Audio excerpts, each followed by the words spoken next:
Good evening. I'd now like to call to order the August 22nd, 2022 meeting of the East Penn School District Board of School Directors.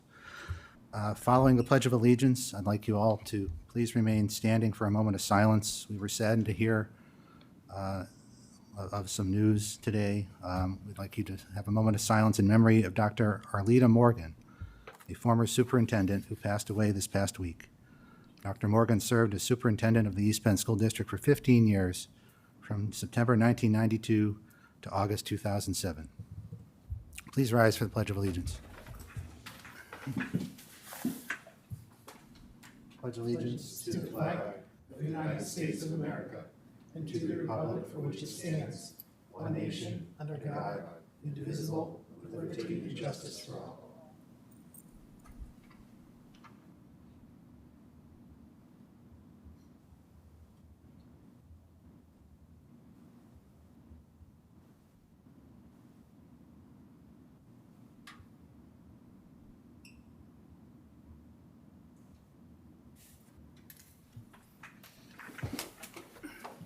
Thank you.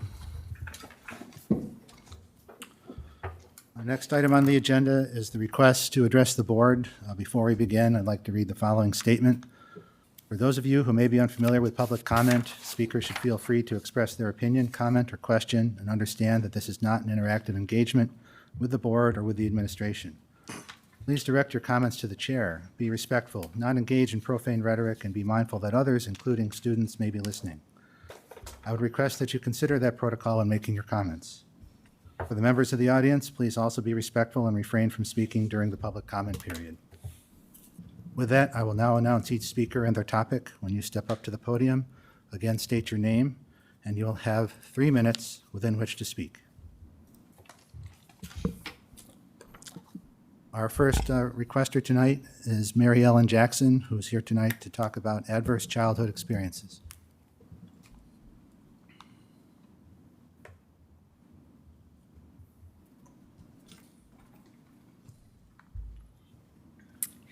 Good evening. My name is Mary Ellen Jackson, and I have 2 sons at Emmaus High School, and I live in Emmaus. And tonight, as part of my job, I do research. I work at a college, and something came across my desk today that I thought was really maybe useful and important here tonight.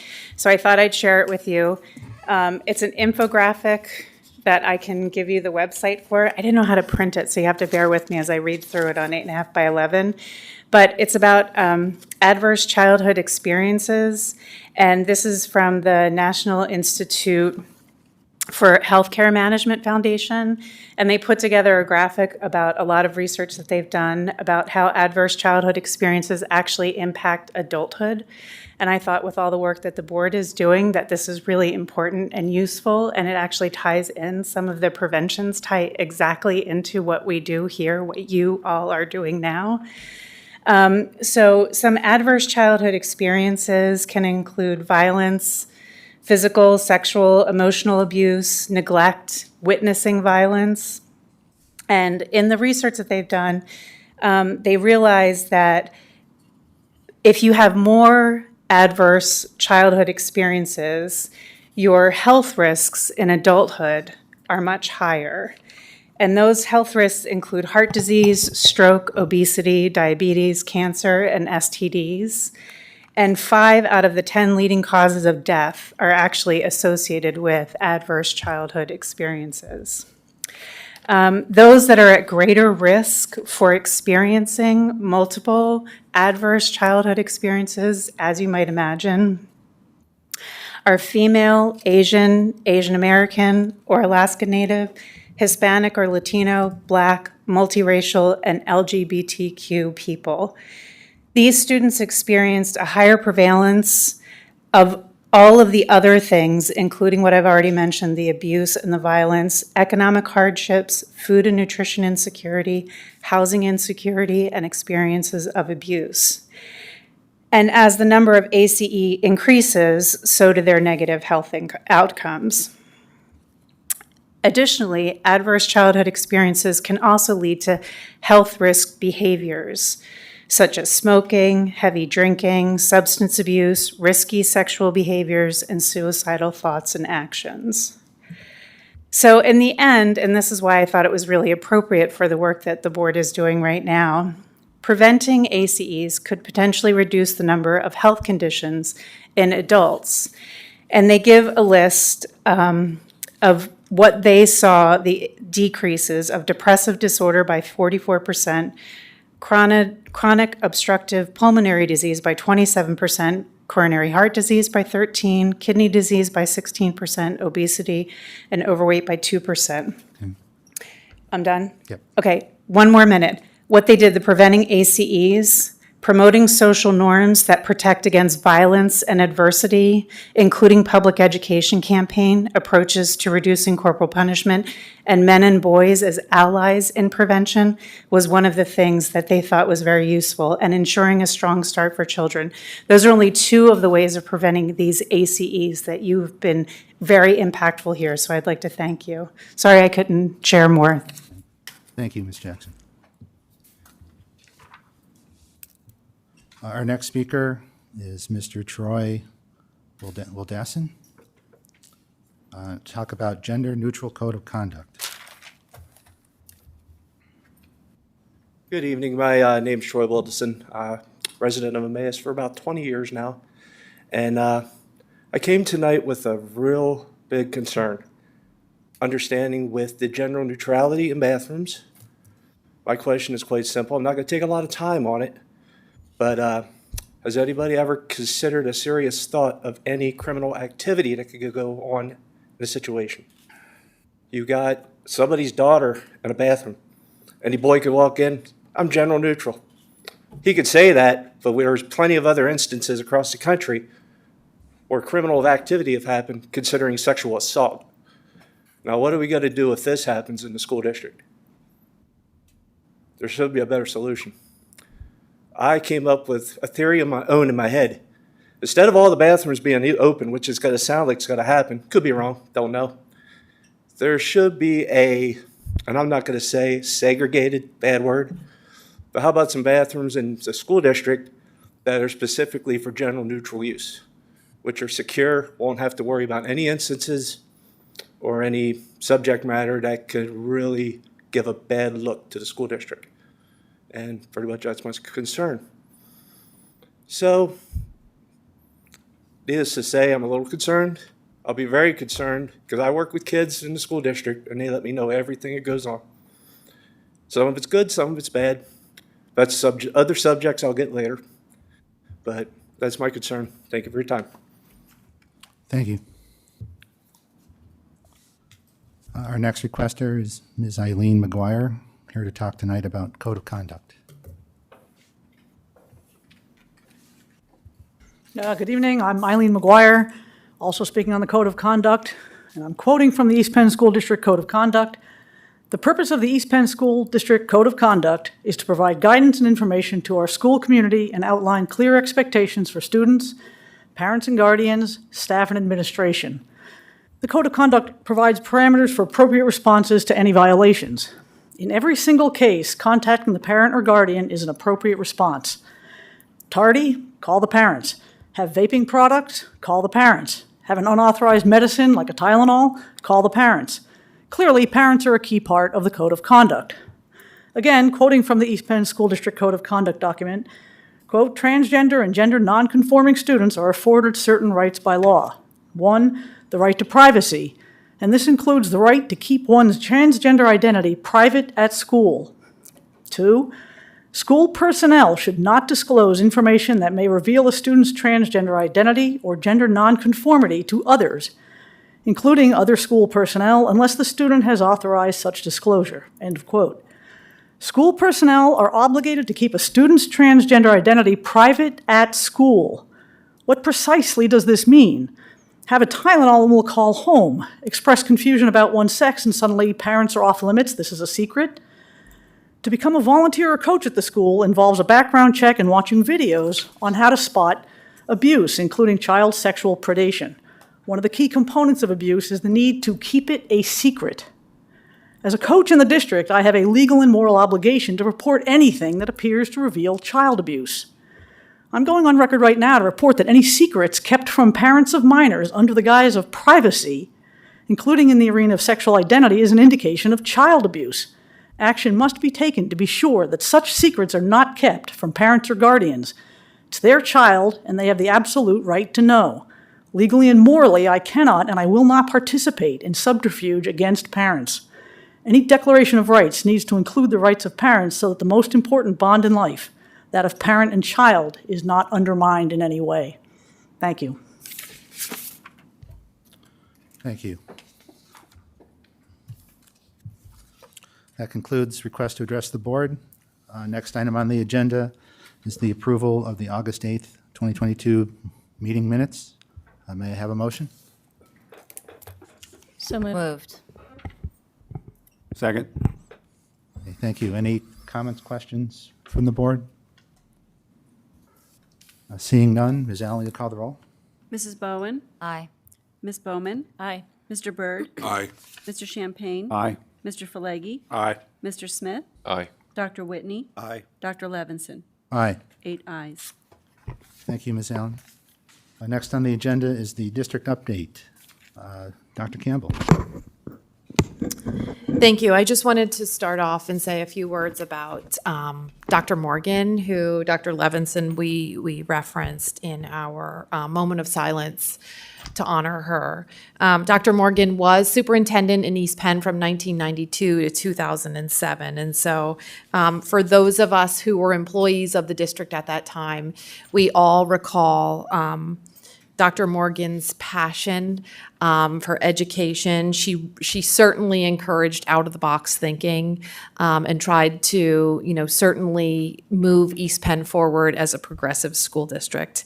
She was also involved in leading a multi-million-dollar building program that resulted in expansion of multiple buildings that are still here throughout the district.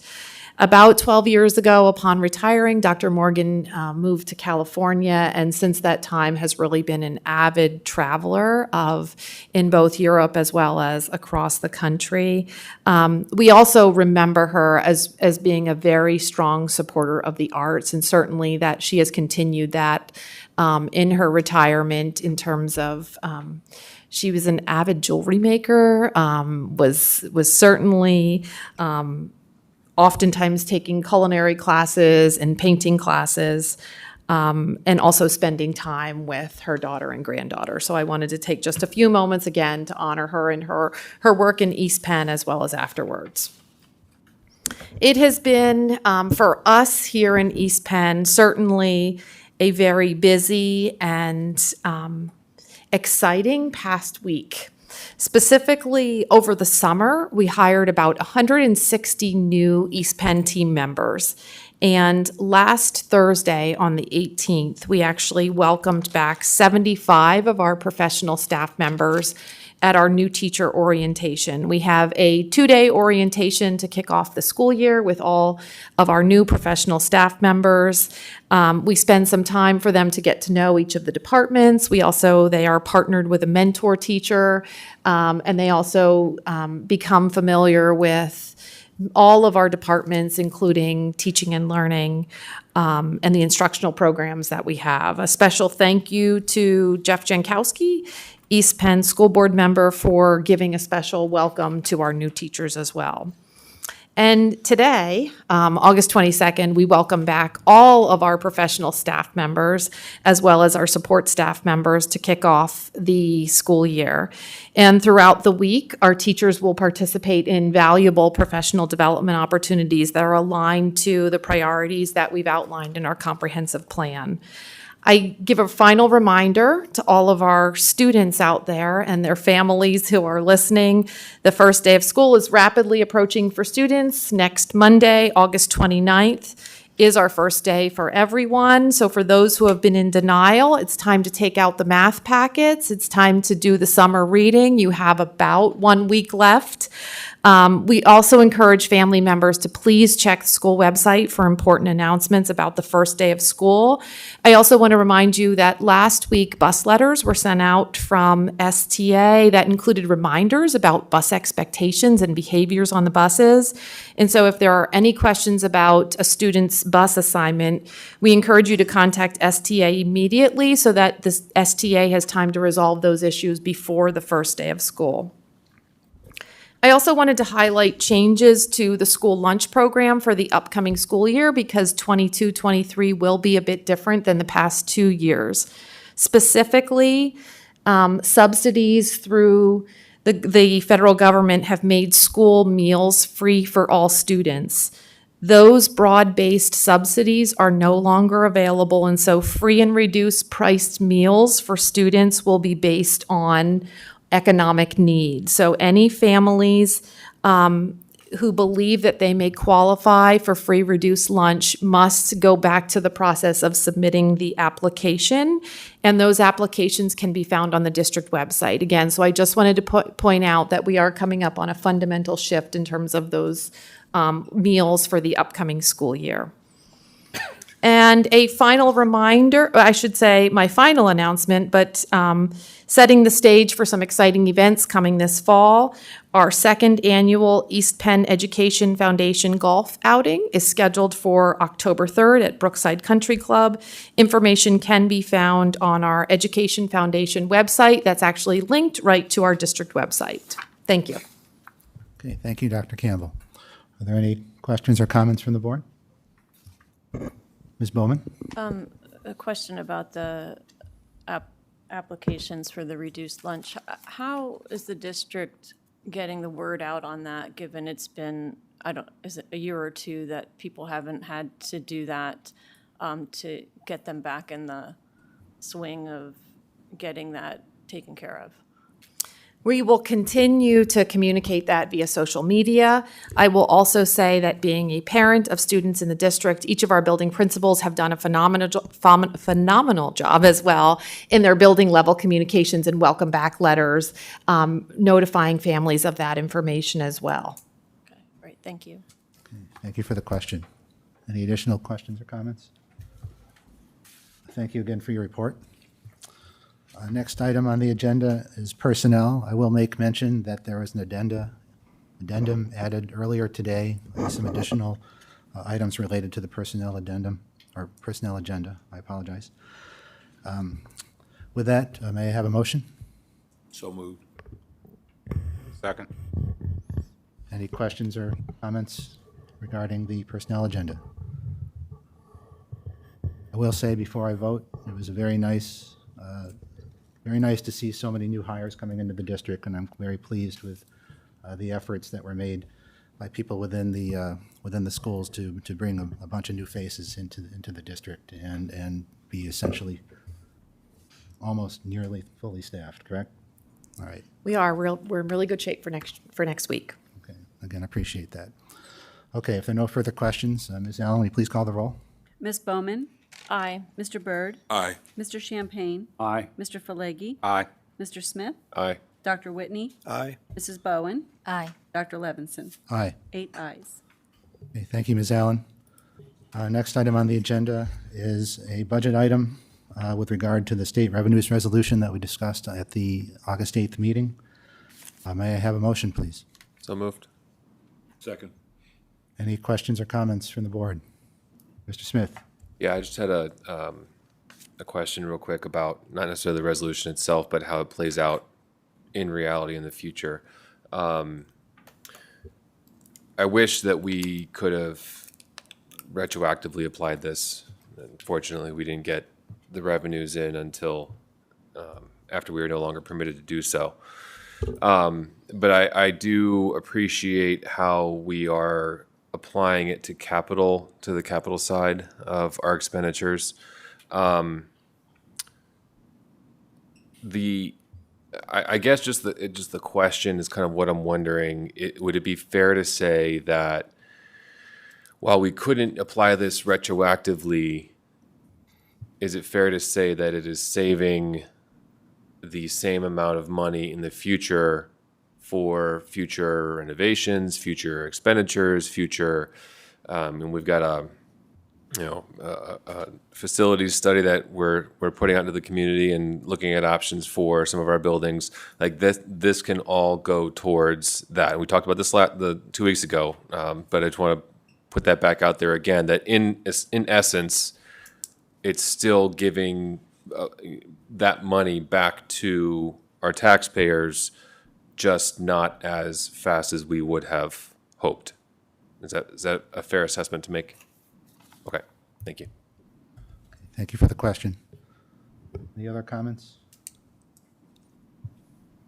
Okay, seeing none, Ms. Allen, will you please call the roll? Mr. Byrd? Aye. Mr. Champagne? Aye. Mr. Falegi? Aye. Mr. Smith? Aye. Dr. Whitney? Aye. Mrs. Bowen? Aye. Ms. Bowman? Aye. Dr. Levinson? Aye. 8 ayes. Thank you. Our next item is business operations. If there are no objections, I'd like to take items A through D together. May I have a motion? So moved. Second. Okay, any comments or questions from the board? Mr. Champagne? Yes, regarding the Community and Schools Agreement, I appreciate the information we got from the district regarding some of the goals and objectives and some of the benchmarks that they had been using. That was very informative, and I fully support renewal of this agreement. Last meeting, I had some reservations about some of the things, but when it comes down to it, they are a very beneficial organization to our school and our students. So I'm glad to see it's on the agenda for this coming year. Thank you. Okay, thank you, Mr. Champagne. Any additional comments or questions? I'd like to echo Mr. Champagne's comments about communities and schools. Again, they're an impactful group. We're glad to have them in both the middle school and in the high school. And I too appreciated the follow-up information, which helped bolster the impact that they are making on those students who need the help. Okay, if there are no further questions, Ms. Allen, will you please call the roll? Mr. Champagne? Aye. Mr. Falegi? Aye. Mr. Smith? Aye. Dr. Whitney? Aye. Mrs. Bowen? Aye. Ms. Bowman? Aye. Mr. Byrd? Aye. Dr. Levinson?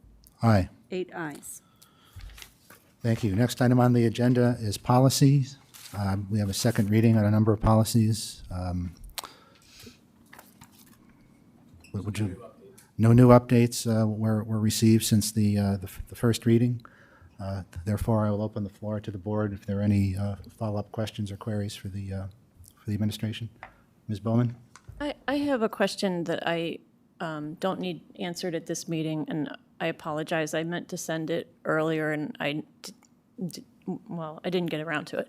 So it's my understanding that probably because PSBA recommended these updates, there are other school districts that are also looking at their student expression policies. And one district in particular, Penn Ridge, there was a pretty extensive story in the paper about theirs. And I think before voting on this, I would like to know what the differences are between ours and this one that generated so much opposition, especially from legal groups who are threatening to sue that school district. I just want to make sure that we're not in the same legal jeopardy that it sounds like Penn Ridge might be in. Anyway, I just want to know that what we have is, I guess, different than what's going on.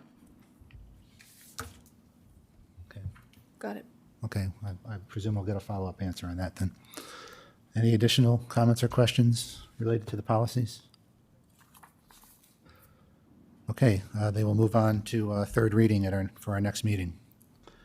Other educational entities, I believe we have a report from Dr. Whitney on CLIU. Yes, brief report, even though, so it's 2 meetings that I'm updating on, the July and August meeting, both of them fairly brief. In July, the IU passed its health and safety plan, which very similarly to ours, allows them to follow any state, local, federal health mandates that might come into place. At the August meeting, there was a presentation on graduates from this past year in the IU, and in particular, I was really glad to see they highlighted one of East Penn students, Rose Verano, who walked across the stage at East Penn's graduation, and is just a remarkable young woman. She was the Pennsylvania Junior Miss Amazing this past year. She's been using IU services for most of her school career, but because of the IU's partnership with East Penn, she's been able to really participate in East Penn schools and be in East Penn schools much of the time. And again, got to walk across the stage at East Penn's graduation, which was a real wonderful moment. They also highlighted two programs that I want to highlight. That the IU runs, Project Search and the Vocational Independence Program. Between the two of them, those two programs are transition to work and adult world programs, specifically in partnerships with St. Luke's and Lehigh Valley Health Network. And between the two programs, they've served 330 students. Over the past, Project Search has been around for 15 years and the other program for 7 years. And all of these students have attained some employment or job training through these programs that have allowed them to transition out of their school years and into the working world. So extremely successful programs. And then just finally, a bit of good news, the IU held its annual opening day for staff, and for the first time in 3 years, it was a fully in-person event, which was a real celebratory time. So that is my report. Okay, thank you, Dr. Whitney. Are there any questions for Dr. Whitney? Okay, thank you again. Look forward to your next report. There are no other items to discuss. I have two announcements. First is that we held an executive session this evening to talk about personnel matters. Our next regular board meeting will be on Monday, September 12th, here in the boardroom at 7:30 p.m. With no further business, it's now time to adjourn. May I have a motion, please? So moved. Second. All those in favor, please signify by saying aye. Aye. Aye. Any noes? Seeing none? Good evening, and thank you very much.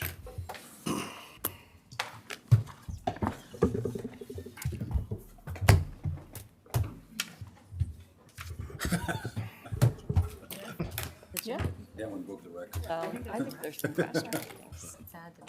Into all of our team, go home. Yep. Where are you going tomorrow, Bob? Oh, you're gonna be at the high school? High school.